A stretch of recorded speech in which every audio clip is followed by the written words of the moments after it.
Welcome to All Up in Your Business. I am Jay Socol, and today's conversation is always a fun one because it's with Economic Development Director Natalie Ruiz. Hey, Nat. Hey.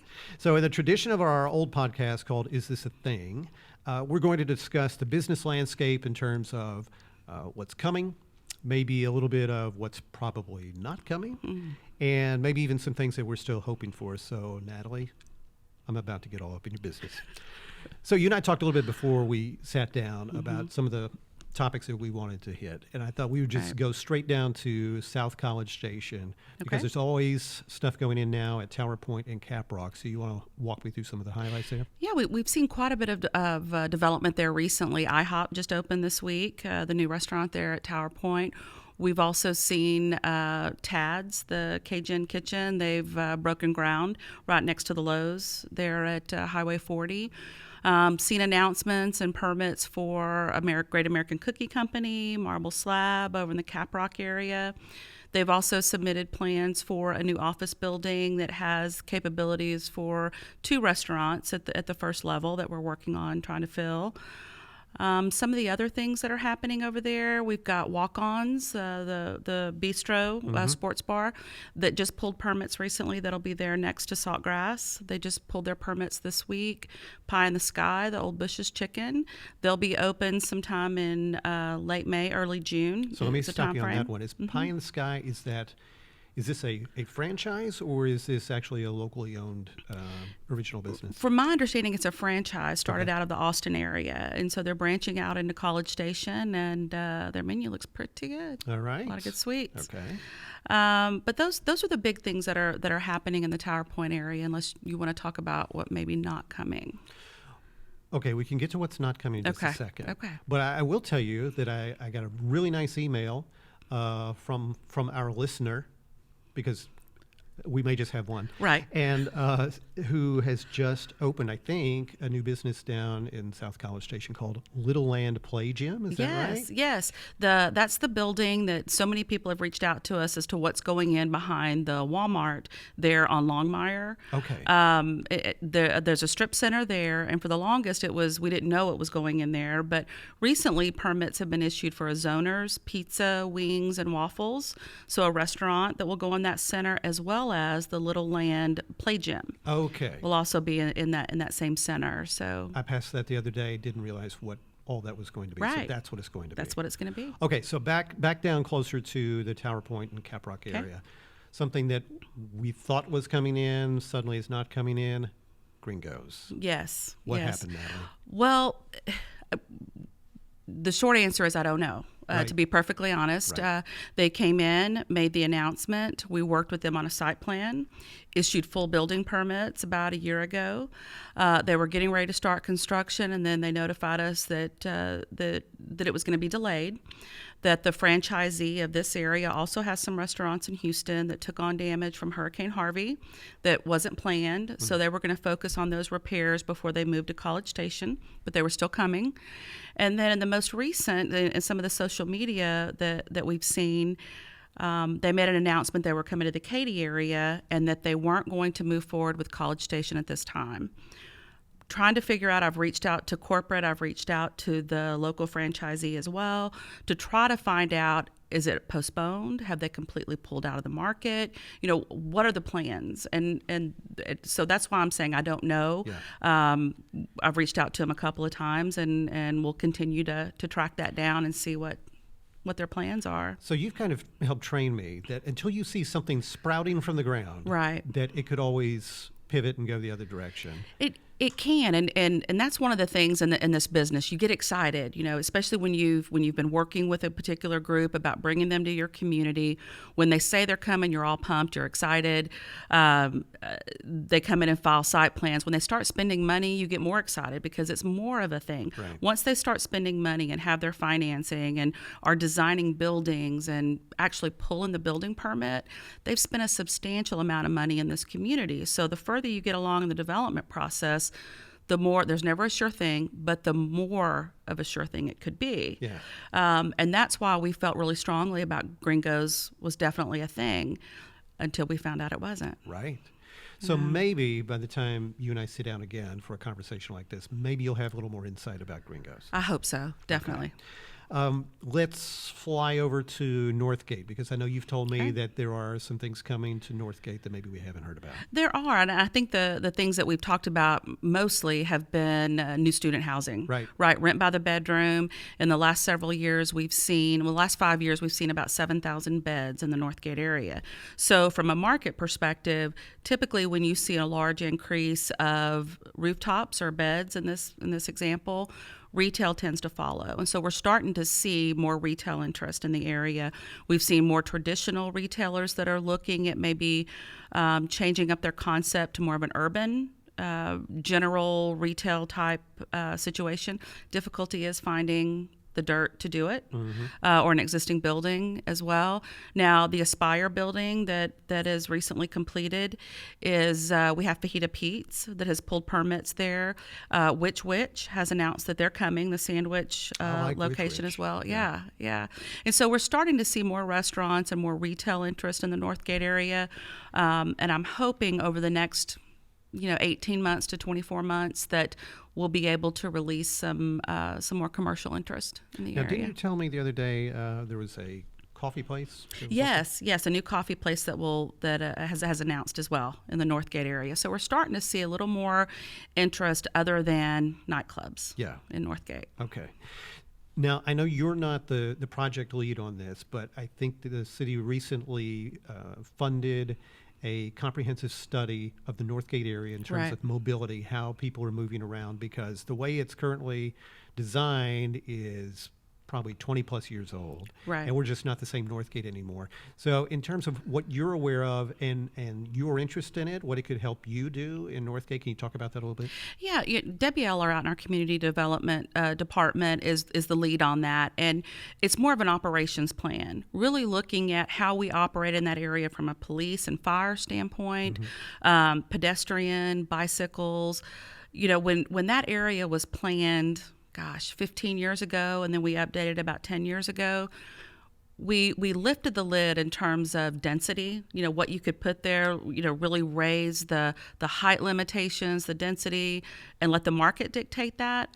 Did we ever think we would see high rises? No. And so it's really going back and taking a deeper dive into, from an operational standpoint, for example, are there streets that we close on Friday and Saturday nights so that pedestrians are more protected in the area? Taking a broader look at parking. Surface parking lots are few and far between over there, and that was intentional. The parking garage was built to try to spur some additional development, additional densities in the area without having to build surface parking. It's just going back and taking a look at that to see where do we stand with things like Uber and Lyft, and more students coming into the area that may or may not have a car with them. How has that changed over time? And looking at that master plan for Northgate, what should we plan for? Do we need less parking? Do we need more? In Texas, it's always been more parking, but what we're seeing in Northgate is fewer students are bringing their cars to school because they have to pay for them. There's additional cost if you live in Northgate, and more students are taking Uber and Lyft when they go out. So there's less demand for parking in the Northgate area, but just trying to get a handle on, what does that mean and what are the implications from an operations standpoint. In terms of available real estate that can be developed or even redeveloped, what still exists over there? It really is a redevelopment play over there. There are some areas that could be higher and better use from a real estate standpoint. You look at some of the one-story development over there, not in the historic area, but closer to College, where you have the old Hurricane Harry's area. We're working with Jack Culpepper on a potential redevelopment plan there as well. I think the question right now is timing. Do you go head-to-head and compete with some of the uses over at Century Square? Or do you sit back and take the approach and have your plan ready to go once the market conditions are right and start moving forward? So I think in the next 5 years, you're going to see significant changes in the Culpeper area there at College and University, and then moving closer to Northgate in terms of redevelopment potential. I still have to adjust my mindset, because when we talk Northgate, I'm thinking the older traditional boundaries of Northgate, and that's really not That's no longer Northgate. It's expanded so much. Right. In its footprint. Right. We really look at it from the Bronze City limits, Welborn Road, University Drive, and then College. Wow. It's a big area. Okay, so are we done for now I for think so. Northgate? Okay, I want to touch on Chimney Hill for just a little bit because Okay. I know the Republic is going gangbusters. Yep. And Primrose Path is open now. They're open. But I know there's still more to come on that site. What can you tell us about that? So Drury Inn filed a site plan on the back part of the property. They're, from what I understand, they're still in their due diligence phase to make sure everything fits.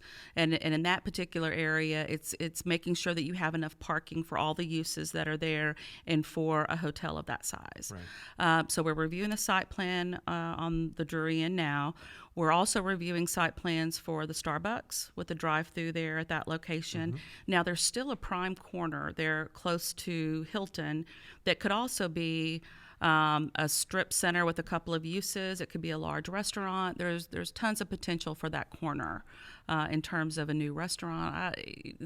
To me, that's a money tract right there in terms of a new location, something shiny and sexy. Are you getting the sense that some kind of announcement about that could come soon, or is that kind of a longer play? Do you even have an idea? I think it's a little bit of a longer play. I know that several folks have gone after that corner, but as long as the Republic has moved forward, Drury Inn, that's really the last lot. And so typically on a development, that last lot, you take your time. Okay. Yeah.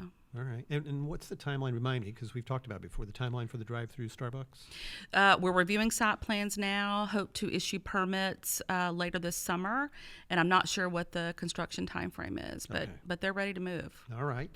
So that's Chimney Hill. Now let's go over to Midtown. Okay. And this is our portion of Midtown. Yeah. It's the business park, right? Right. And so we recently announced that the Lakeway and Pebble Creek Parkway extensions are completed. Right. And that's wonderful in terms of mobility. But for you and what you're trying to bring to that area, to that business park area, what does this do for you? You know, it's huge from not only a transportation standpoint, but from an economic development perspective. You're right in that the city owns a total of 600 acres in that entire area. That's a regional park that will be open and ready to go 2020 timeframe. The Lakeway extension cuts through the business park from an industrial standpoint on one side, and then on the Highway 6 side, there's a 57-acre commercial tract that we are trying to attract some of the big box users that have been looking, haven't been able to find landing spots here in College Station, junior anchors, restaurants, more of a destination entertainment type of development there. Now, the connection at Lakeway, it really opens up that entire area, running all the way from Fitch down to the new Baylor Scott and White Hospital. So that's going to open up the entire area in terms of new development. There's also closer to the Baylor Scott and White is a Huntington senior housing development that they're currently working on. We're reviewing site plans for that as well. This extension helps make that happen.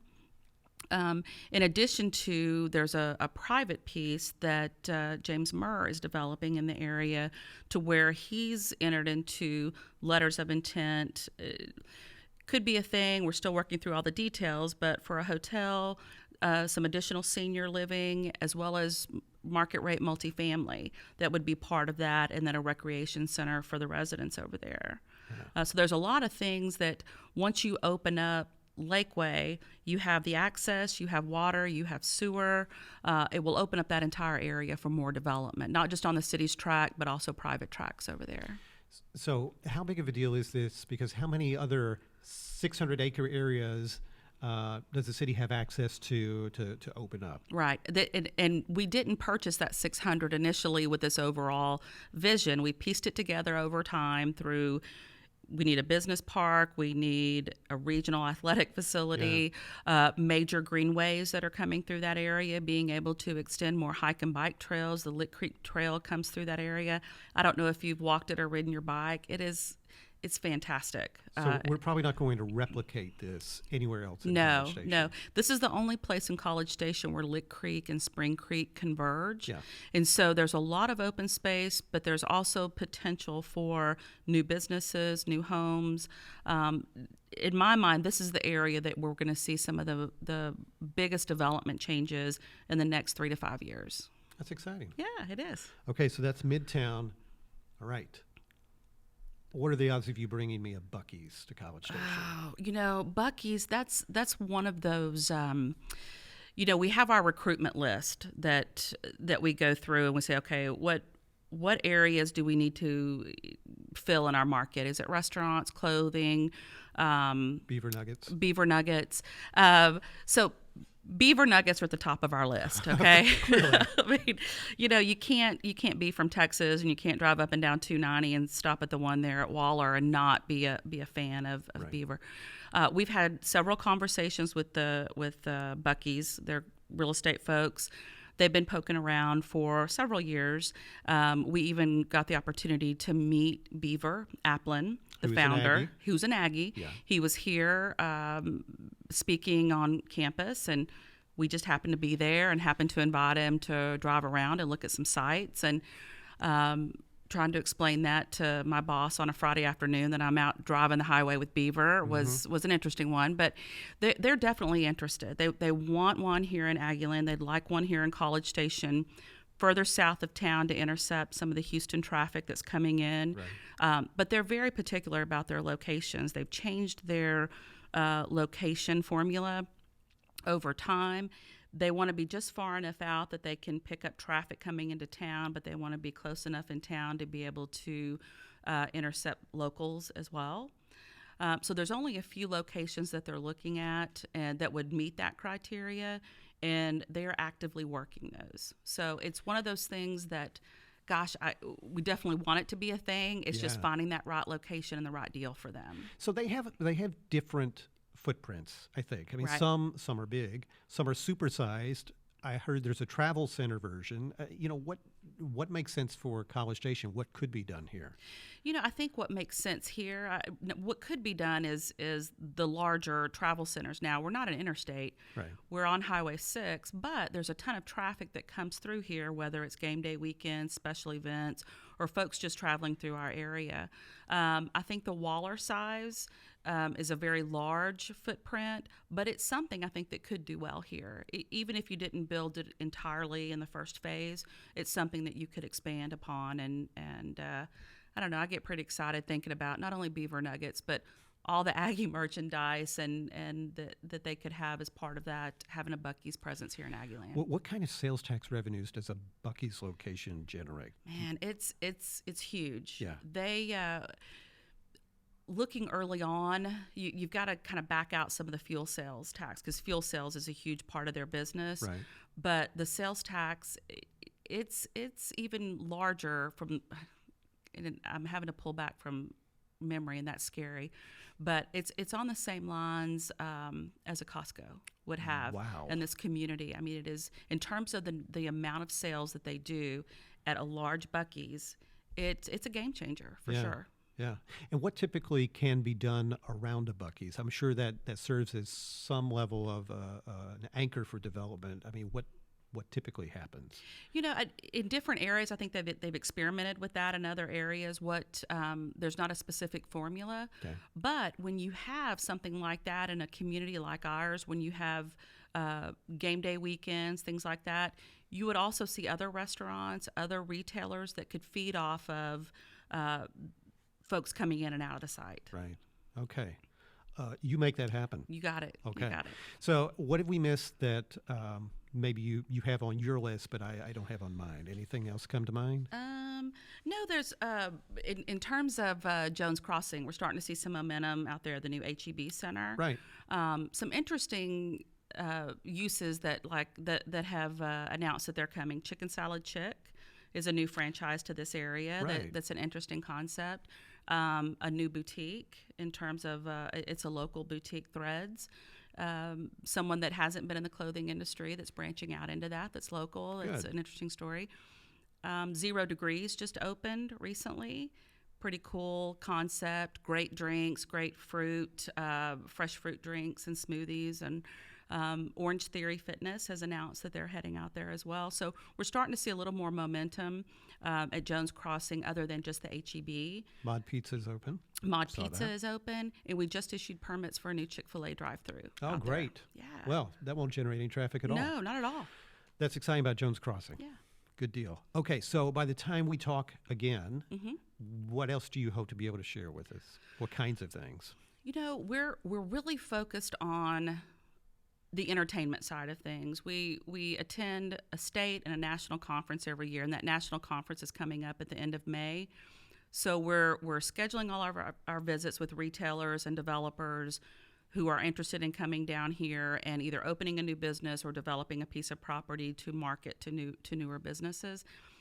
So I guess next time we could talk more about that, who we met with, who was receptive, maybe who wasn't. Right. If there are any of those out there, I don't know. But that, and then more of the entertainment side of things. You know, we're starting to get attention from the larger folks like Main Event or a golfing facility or more family-oriented entertainment. And we're starting to see more of a demand for that here locally, and we're reaching out to them directly to try to recruit them here.